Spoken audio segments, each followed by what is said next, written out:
আসসালামু আলাইকুম। পৃথিবীর যে যে প্রান্ত থেকেই দেখছেন এবং শুনছেন সবাইকে শুভেচ্ছা জানাচ্ছি। সো গলাটা একটু ভাঙ্গা, বিকজ 21শে ফেব্রুয়ারিতে স্লোগান দিতে গিয়ে শহীদ মিনারে গলাটা ভেঙে গেছে, তাই সবার কাছে দুঃখিত। আজকে আলোচনার হেডলাইন দিয়েছি যে বাংলাদেশ আওয়ামী লীগ ব্যর্থ হলে বাংলাদেশ ব্যর্থ হবে, তাই বাংলাদেশকে রক্ষা করতে হলে আওয়ামী লীগকে ব্যর্থ হওয়া চলবে না।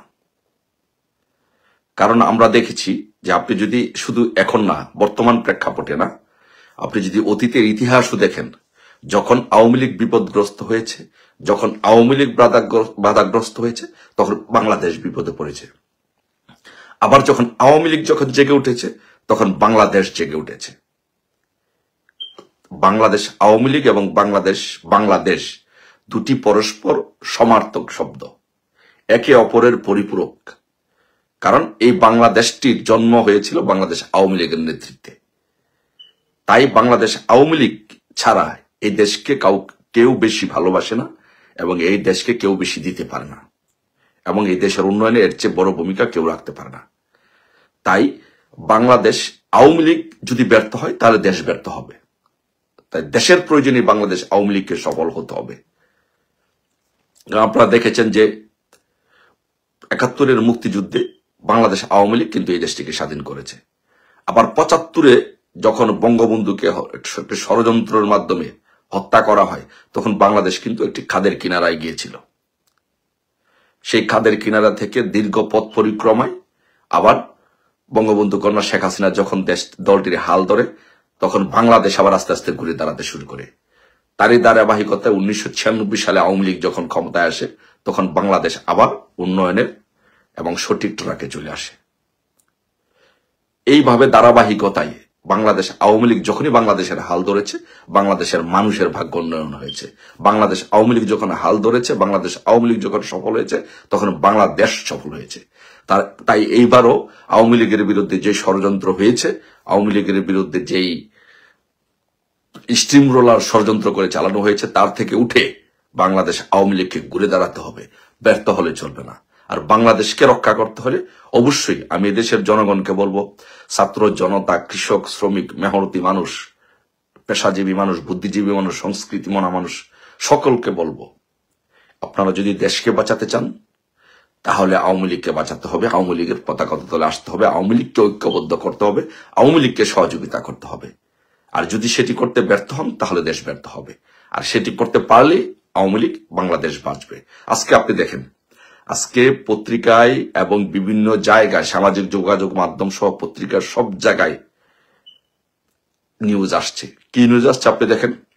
শুধু গত ২৪ ঘন্টার একটা ডাটা ফেসবুকে সহ বিভিন্ন সামাজিক যোগাযোগ মাধ্যম এবং পত্রিকা, অনলাইন চ্যানেল সহ বিভিন্ন গণমাধ্যম এগুলো প্রচার করেছে যে শুধু গত ২৪ ঘন্টায় বাংলাদেশে যা হয়েছে, এই ৭১-এর মতো বিভৎস ঘটনার দিকে চলে যাচ্ছে।